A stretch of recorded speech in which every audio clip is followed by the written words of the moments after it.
Boa noite a todos. Estou vendo vários rostos conhecidos das nossas reuniões de terça-feira. Estou vendo aqui Joana, estou vendo Ellen. Então, a nossa mesa de coordenação está aqui, como nas noites de terça-feira mesmo, né?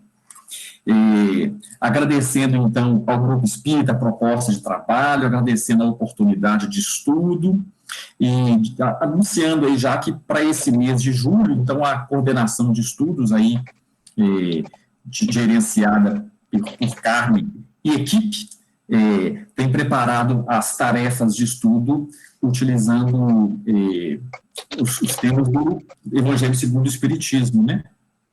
Normalmente a gente faria uma divisão ali entre estudo de livro dos Espíritos e Evangelho, mas para esse mês de julho, nós estamos num formato ainda, nós estamos aprendendo como fazer essas reuniões, então nós separamos temas de Evangelho segundo o Espiritismo. Algum tempo atrás, quando houve o convite para esse estudo, pensei assim, gente, mas será que dia 7 de julho nós ainda vamos estar distantes assim, né? Vamos ter que estar utilizando a tecnologia ainda para nos ver? E o tempo chegou e nós ainda estamos aqui, então vamos tentar utilizar o que a tecnologia nos oferece para a gente ficar próximos, né? Então, capítulo 3 do Evangelho segundo o Espiritismo, itens 6 e 7, há muitas moradas na casa de meu pai.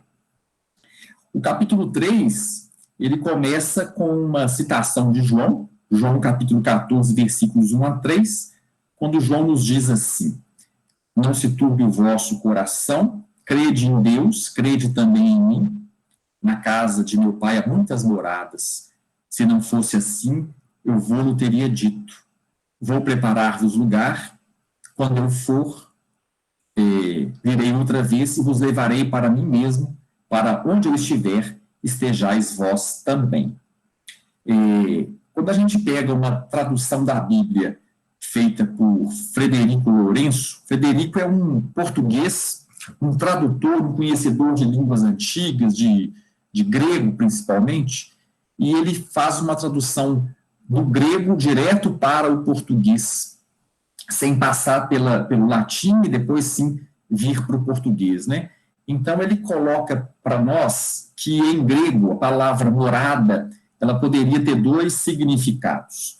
Um primeiro significado no sentido de permanecer em um lugar, né? Uma morada de permanência, de um estado mais definitivo, e morada no sentido de uma paragem, de uma estalagem, de um local provisório, de um repouso, né?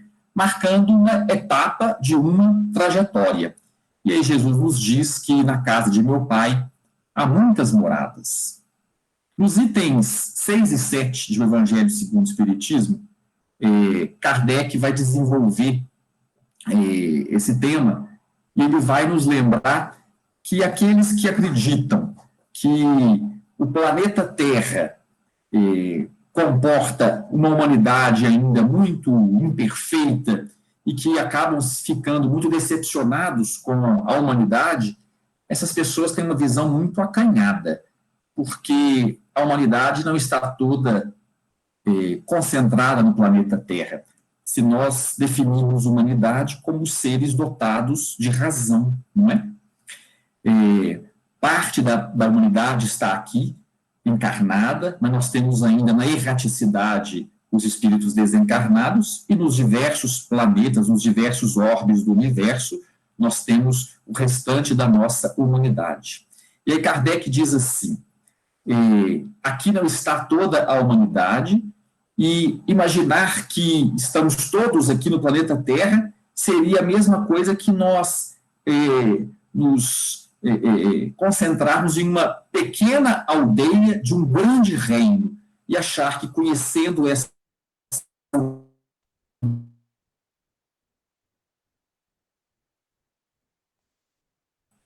Aí Kardec nos diz assim, assim como em um hospital não tem pessoas sadias, assim como em uma prisão, em uma penitenciária, não existem aqueles que não praticaram seus delitos, assim como nos sítios malsãos nós não vamos encontrar indivíduos saudáveis, mas sim aqueles mais enfermiços, mais depauperados, assim também é no planeta Terra, um planeta de provas e expiações.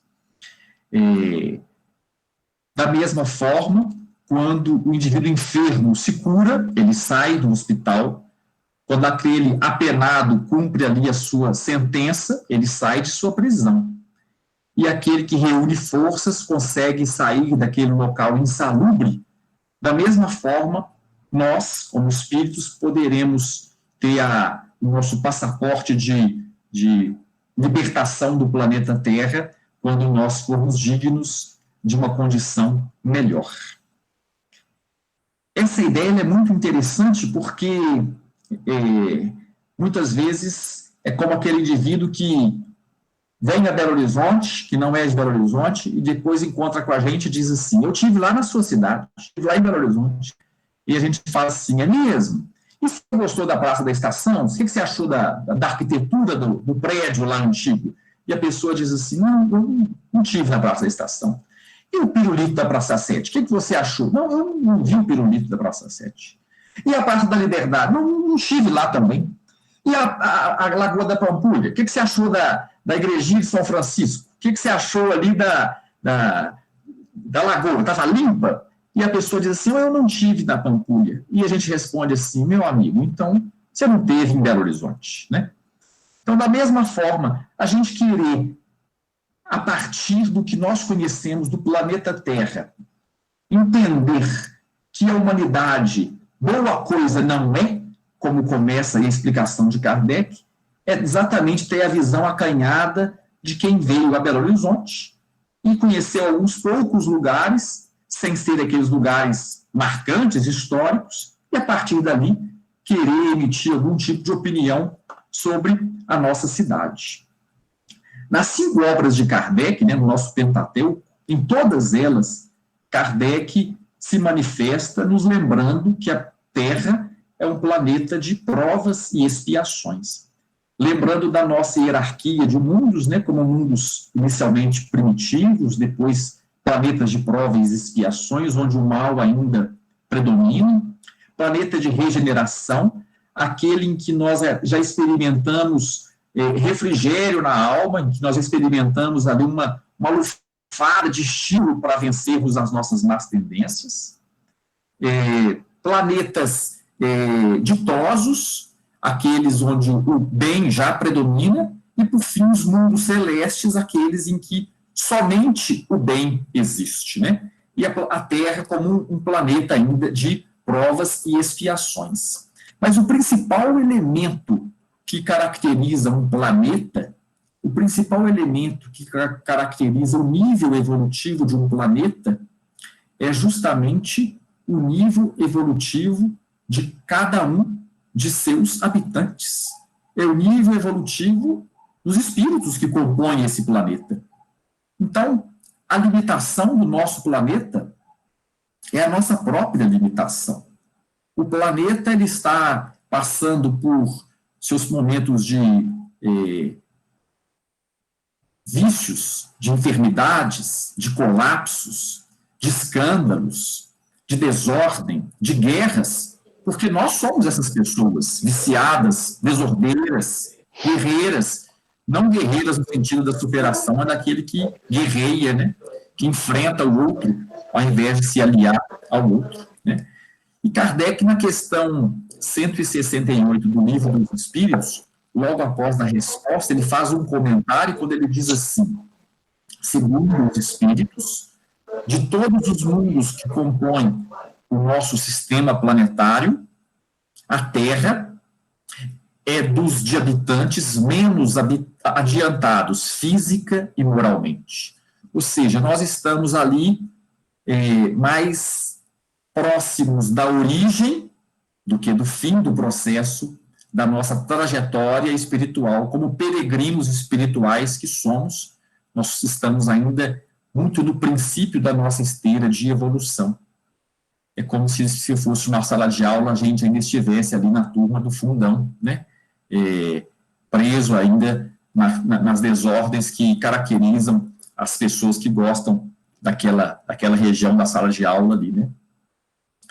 E na questão 185, os espíritos nos respondem que a Terra se tornará um paraíso quando os homens se houverem tornado bons.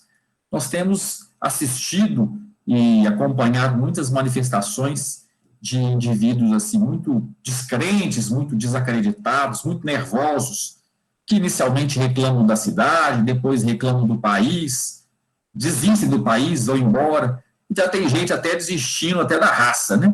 Desistindo da vida, desistindo do planeta, dizendo que esse aqui é um vale de sofrimentos, mas é o que os espíritos nos dizem, a Terra, ela é resultado dos homens que a compõem, né? Nós é que fazemos a Terra assim. Nós escolhemos o planeta a partir do nosso nível evolutivo, né, que nos comporta. Então, se o mal ainda predomina na Terra, é justamente porque o mal ainda predomina em nós. Joana de Ângeles, numa obra que se chama Jesus e o Evangelho à Luz da Psicologia Profunda, Joana nos diz que a Terra ela é um educandário para o desenvolvimento de um ser em trânsito do mundo para o reino. Justamente aproveitando a passagem quando Jesus nos diz que o seu reino não é deste mundo. Então, Jesus faz uma distinção entre o reino e mundo, né? Meu reino não é deste mundo. E Joana diz assim, a Terra é um educandário para nós espíritos que estamos nessa travessia.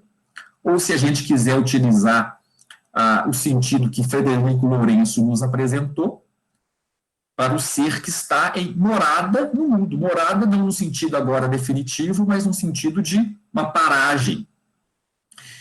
E muitas vezes, num estudo religioso antigo, né, nas antigas religiões, a Terra foi vista como um elemento de muita perturbação, como elemento de caos, de provocação, aquilo que é capaz de arrancar o que nós trazemos de pior. E muitas doutrinas religiosas, ao longo de séculos, elas vinham propagandeando que nós deveríamos renunciar e abandonar o mundo físico, no sentido quase que de odiar o que o mundo nos oferece, como se o ficar alheio, ficar recluso, ser um ermitão, nos garantia um passaporte para uma vida do reino de Deus, né? À medida que as ciências, a filosofia, o entendimento, a razão, ela avançou, a sombra do conhecimento, a sombra ela se desfez mediante o conhecimento, né? Ela se dissipou. E nós pudemos, então, construir, através da lógica e do raciocínio, uma ponte capaz de conectar as duas bordas de mundo e reino, construindo, então, uma ponte que garante a travessia de mundo e reino através do entendimento desse processo de nós, viajores, peregrinos, no mundo transitório, né? Então, a dicotomia entre mundo e reino, ela deixa de ser separada por um abismo insuperável a partir de uma ponte do entendimento. Porque seria um absurdo ético a gente imaginar que Deus, um ser na sua totalidade de perfeição, seria capaz de nos criar para nos atirar num vale de lágrimas, num sítio de sofrimentos atrozes, nós, como crianças desequipadas, como imaturos psicologicamente, abandonados num planeta onde só o sofrimento pudesse existir. Isso é contrário à lógica, é contrário à razão. E Jesus, ele veio justamente ao nosso planeta, e a postura que ele teve foi de abençoar as paisagens, abençoar as paragens, abençoar os locais onde ele esteve. Mesmo que em um planeta de provas e expiações, ele conseguiu construir nos corações daqueles com quem ele conviveu um reino de maior tranquilidade. Então, Joana nos diz assim, nós somos peregrinos e principiantes.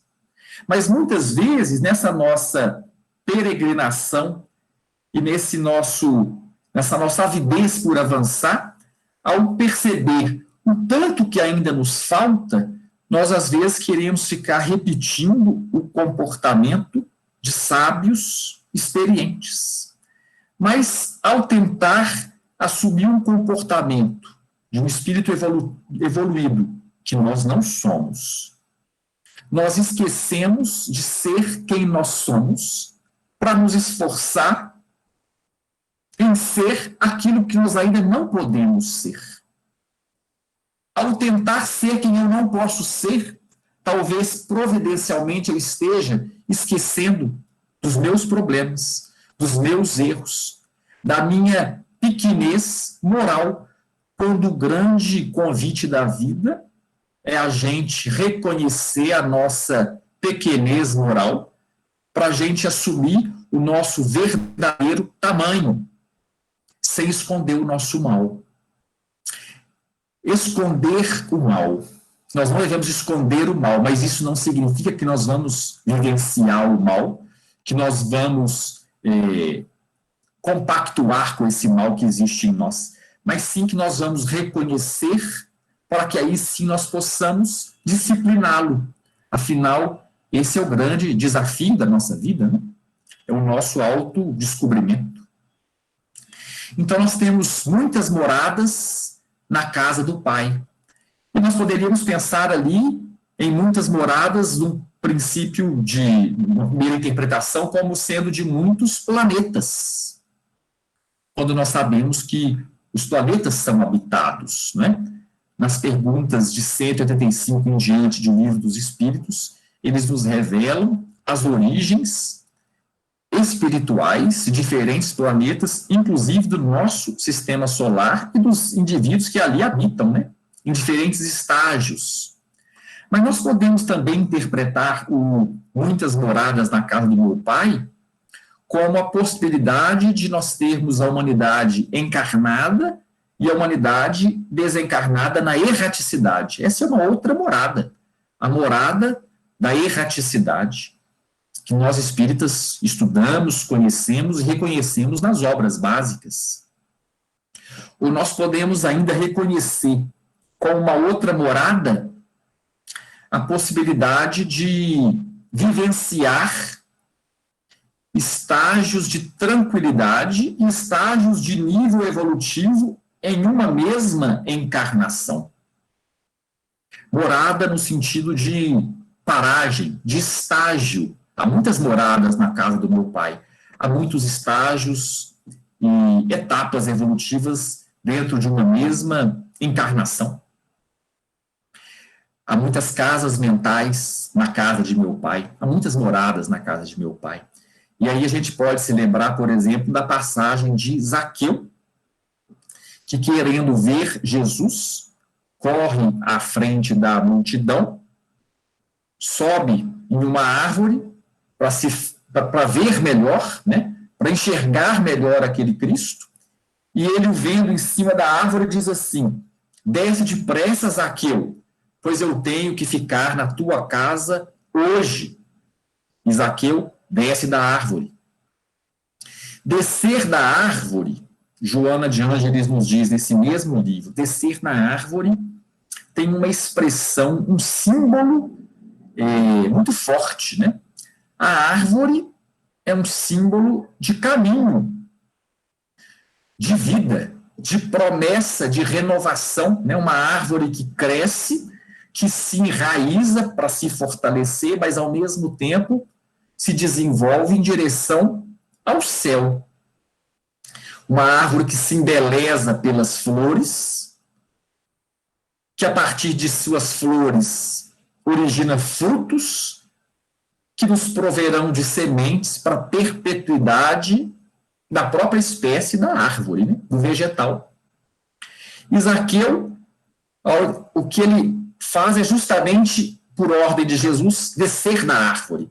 E Jesus faz uma ordem, e uma ordem com um nível de pressa, né? Desce depressa, Zaqueu. Não perde tempo. Nós podemos nos colocar, então, no lugar de Zaqueu. descer da árvore, né? Zaqueu, como um homem rico, como alguém que era responsável pela coletoria de tributos, Zaqueu tinha um local de destaque naquela sociedade.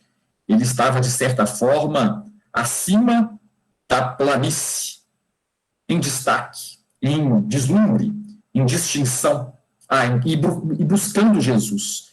E quando ele busca Jesus, o que Jesus diz é justamente: desce rápido, Zaqueu, porque hoje ainda eu preciso estar na tua casa. E Zaqueu desce.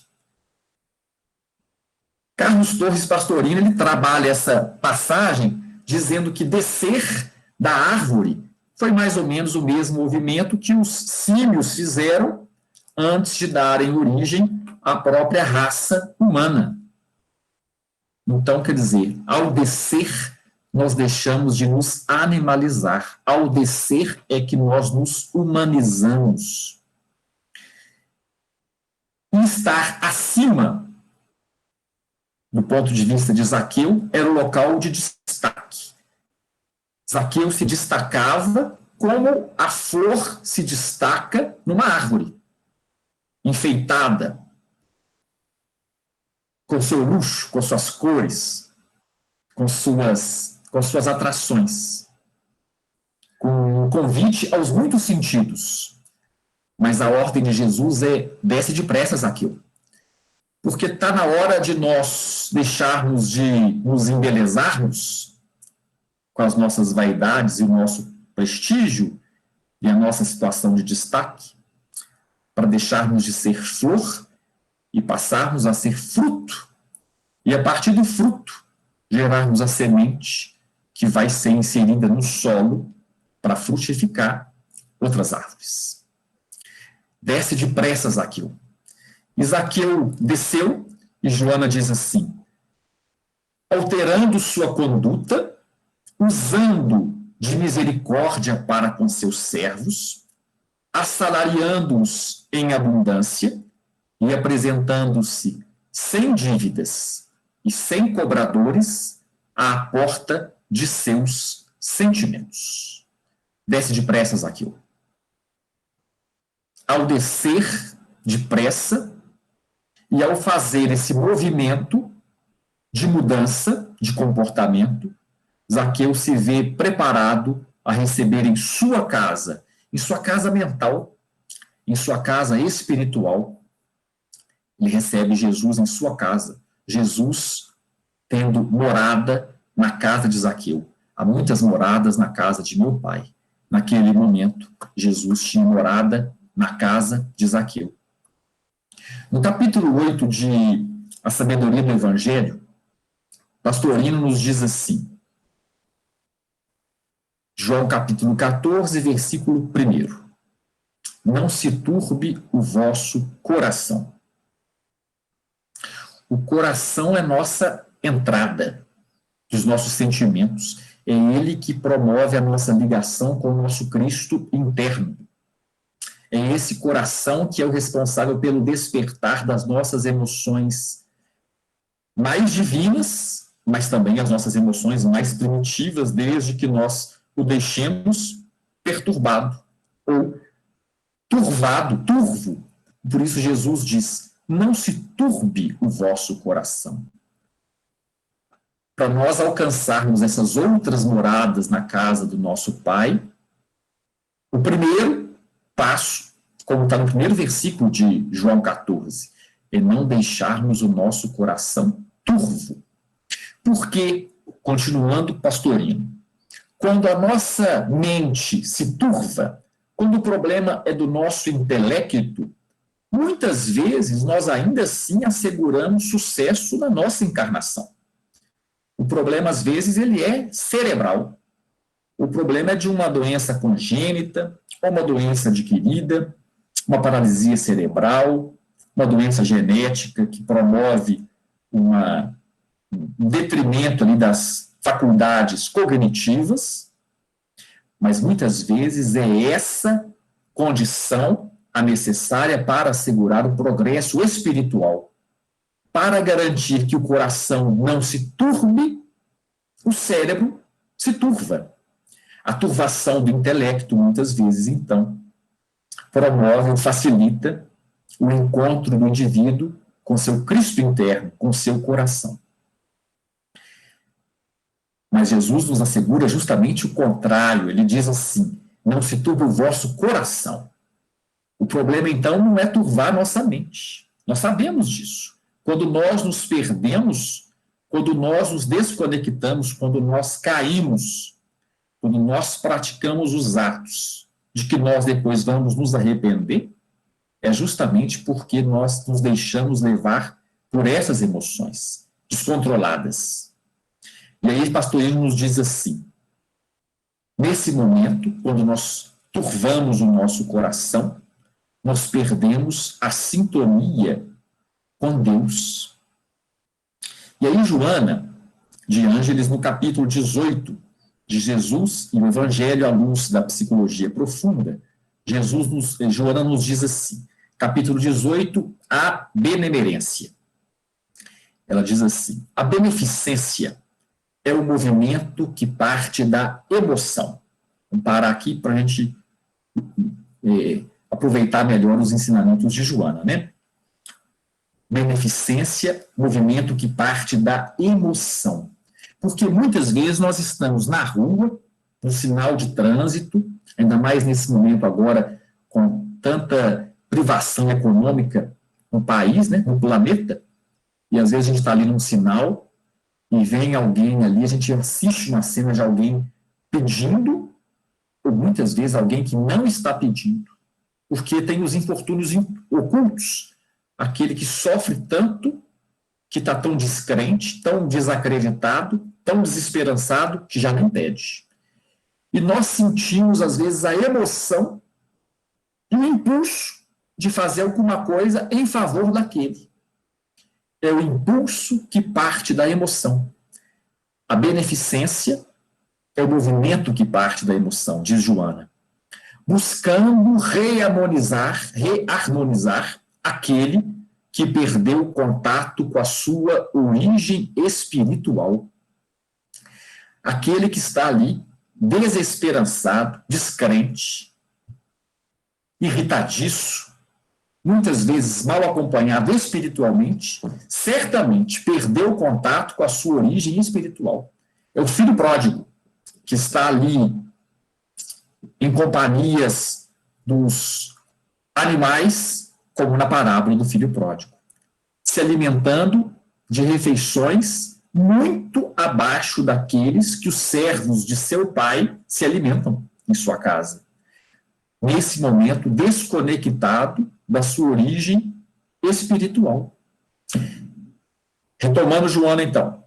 Beneficência é o movimento que parte da emoção e que busca reharmonizar aquele que perdeu o contato com a sua origem espiritual. Porque quando nós permitimos que nós sejamos tocados por esse movimento da emoção e exercitamos a beneficência, nesse momento, nós estamos ali como diplomatas, como representantes de um Cristo, numa atividade crística, nos reconectando e nos reharmonizando com a nossa origem espiritual. Ao mesmo tempo em que nós assistimos aquele que naquele momento precisa da ajuda, e ele também se vê assistido, e se vê amparado, e a sua resposta, quase que todas as vezes, é sempre a mesma, é sempre assim: Deus te pague. Nesse momento, ele se relembra da divindade, ele se reconecta, às vezes, com a ligação que estava perdida. Continuando, Joana, aquele que havia desfeito o vínculo com as suas heranças de uma realidade inicial. Então, é a benemerência, a beneficência, esse movimento que nos reconecta. Então, voltando para Pastorinho, relembrando João, fala de Cristo. Não se turbe o vosso coração. Quando nós permitimos a turvação, nós esquecemos a nossa origem. E ao esquecer a nossa origem espiritual, nós nos animalizamos. Nós damos vazão ao homem velho. Nós permitimos que as emoções mais primitivas tomem conta de nós. E ali advém alterações de caráter, desinteresse às coisas sérias e espirituais, as grandes suscetibilidades daqueles que se ferem por míseras coisas, negativismo, impulsividade, oposição a tudo que diz respeito às coisas espirituais, irritabilidade, desconfiança, hiperemotividade, instabilidade afetiva, diminuindo a capacidade de intuição e de inspiração, tornando o indivíduo insociável. Pastorinho, nesse parágrafo, ele descreve um movimento planetário de uma população insociável justamente por ter perdido a sua conexão espiritual, por ter se desconectado de sua origem espiritual. E Joana nos dá já a chave para que nós busquemos a nossa reconexão, né? Quando o nosso Wi-Fi espiritual cai, Joana nos diz, é a benemerência, o movimento capaz de nos reconectar com a nossa origem. Não porque nós, naquele momento do ato da benemerência, nós sejamos santos, mas porque naquele momento nós estamos nos esforçando para sermos uma versão melhor daquela que nós temos sido. Naquele momento nós estamos sendo verdadeiros espíritas, como aqueles que reconhecem suas más inclinações e se esforçam para vencê-las. E que têm bom grado e superam e vencem. Esse é o grande problema hoje do planeta. Mais do que divisões de política, divisões de partido, mais do que divisões de países, mais do que quem está de máscara, quem não está de máscara. O grande problema do planeta hoje é uma divisão entre materialismo e espiritualismo, entre aqueles que se esforçam por obter essa reconexão divina e aqueles que se veem dissociados dessa ligação, animalizados, e ainda como filhos pródigos que não despertaram e não caíram em si. E aí, Pastorino nos diz assim, nesse momento, quando nós permitimos que essa reconexão com a nossa origem divina seja feita, nós atingimos a nossa fidelidade de sintonia. Nesse momento, nós nos tornamos fiéis. Porque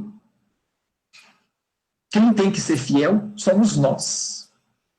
Porque Deus, como um ser todo bom e justo, está sempre pronto para nos acolher desde que nós façamos o movimento, não é?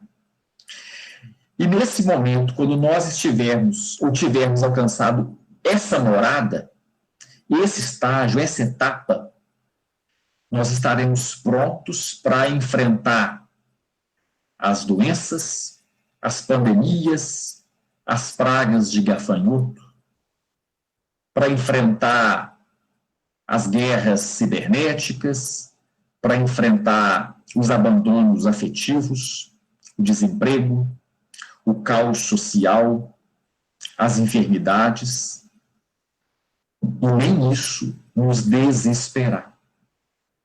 Que é justamente a passagem de Jó, que se vê desprovido de tudo e ainda assim não se deixa abalar.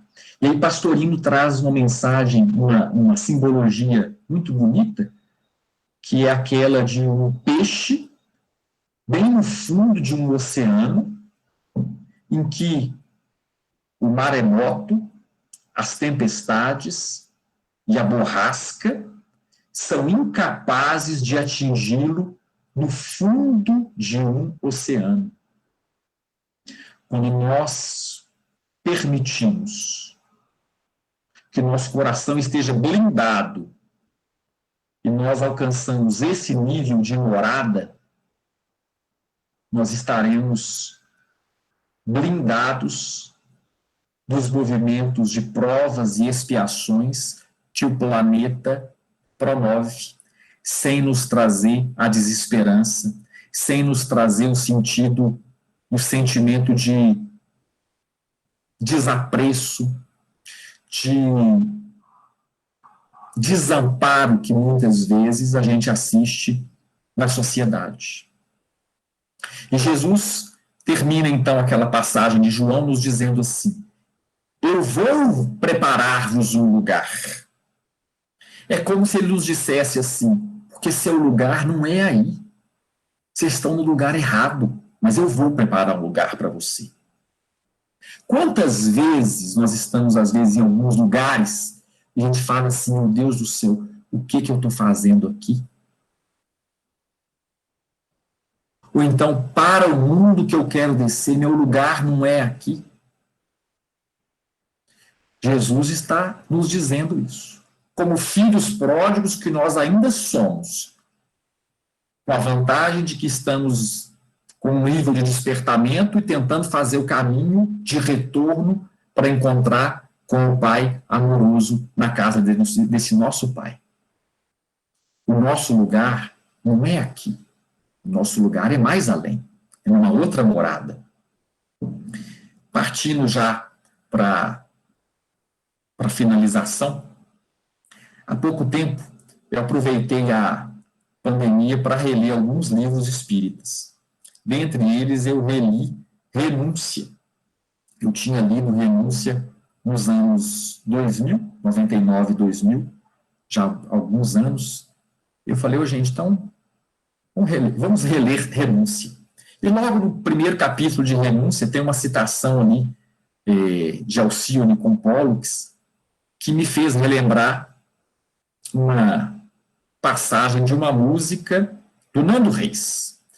E aí eu fui atrás, então, dessa música de Nando Reis, que é o Segundo Sol. E Nando Reis diz que ele fez essa música nos anos 1990, porque uma pessoa, uma amiga dele, havia dito a ele que um segundo sol iria chegar. E ele descreve que ele foi muito irônico, meio sarcástico, com essa amiga, dizendo assim: mas será que a NASA já conseguiu reconhecer isso? Que um segundo Sol vai chegar para o planeta Terra? Né? Meio que desfazendo ali da crença daquela amiga dele. E depois ele foi para casa, o tempo passou, e ele se sentiu tão desconfortável com aquele tratamento que ele tinha dispensado para a amiga, que ele resolveu escrever uma música, O Segundo Sol. Acho que quem tem mais de 20 anos se lembra da música. Não vou cantar, não vou usar cantar, mas o verso é que quando o segundo sol chegar, para realinhar as órbitas dos planetas, e ele vai dizer que ele imagina, nessa entrevista que ele diz, que se esse sol chegasse, os planetas se rearranjariam. E aí ele diz que ele imagina ele vendo esse segundo sol no céu, né? E ele compõe assim: antes que eu visse, você disse, eu não pude acreditar, mas você pode ter certeza, seu telefone vai tocar, eu vou te ligar, para te dizer que eu vi o segundo sol. E aí é interessante porque no capítulo 1 de Renúncia, quando Alcione se despede de Pollux fazendo um movimento de reencarne por expiação, reencarne para reajustamento, né? Para se reorganizar. E Alcione se despede dele já decidida a novamente retornar ao planeta Terra. Alcione já tinha atingido os píncaros de elevação, já não precisaria mais retornar para o planeta de prova e expiação como a Terra. Alcione estava dispensada do planeta Terra. E ali, ela que pertencia à constelação de Sírius, ela se vê impelida a rogar, a solicitar seu retorno ao planeta, porque ela quer participar de uma encarnação missionária capaz de impulsionar a evolução de todo aquele grupo espiritual que ela amava, em especial Pollux. Mas a passagem que me chamou a atenção, que me fez lembrar da música, é porque Alcione, quando ela está chegando em Sírios, ela se depara com não 2, mas 3 sóis, porque na constelação de Sírios eles têm 3 sóis. Então, diferentemente do que a conhecida lá do Nando Reis disse a ele, né, que um segundo sol ia chegar, não é o sol que vai chegar, mas é nós que vamos chegar, não só o segundo, mas sabe Deus lá quantos outros sóis nos esperam nessas muitas constelações de mundos celestes que nos aguardam. Porque, afinal de contas, como diria o verso de uma música que o Zé Marcos sempre canta para nós, um dia todos nós seremos anjos e muitos sóis vão nos aguardar.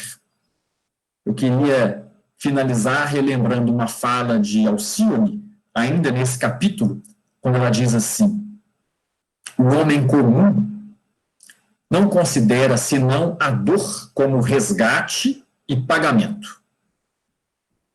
Mas o homem comum desconhece o gozo de padecer para cooperar sinceramente na edificação do reino de Cristo. Alcione responde isso quando o seu orientador diz: mas você vai retornar ao planeta, um local onde os discípulos são perseguidos, humilhados, caluniados, ridicularizados, apedrejados, e muitas vezes é o que muitos de nós ouvimos na nossa sociedade, né? De que as pessoas estão se sentindo assim. Certamente, muitos espiando, muitos passando por, como diz Alcione aqui, homens comuns que são em encarnações de resgate e pagamento. Mas nós vamos encontrar nesse mesmo planeta abençoado espíritos como Alcione, que vem demonstrar como padecer em nome de Jesus pode ser um exemplo capaz de nos arrastar para que nós sejamos aquilo que nós precisamos ser. Sejamos os anjos que um dia nós haveremos de ser. Eu me despeço e agradeço muito a oportunidade de estar com vocês aqui essa noite. Obrigado.